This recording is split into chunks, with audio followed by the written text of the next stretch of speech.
முருகப்பெருமானை வணங்குபவர் எப்படி இருக்க வேண்டும்? உள்ளத்தில் ஒன்று வைத்து வெளியில் உதட்டில் ஒன்று பேசக்கூடாது. பொய் பேசக்கூடாது.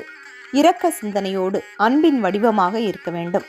மனிதர்கள் ஏழை எளியவர் எப்படிப்பட்டவர்களாக இருந்தாலும் ஒரே விதமாக அவர்களை மதிக்க தெரிய வேண்டும்.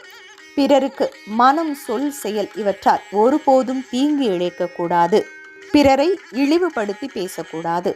கெட்ட வார்த்தைகள் நாவில் இருந்து வரக்கூடாது. பிறருக்கு உதவும் நல்ல குணம் இருக்க வேண்டும்.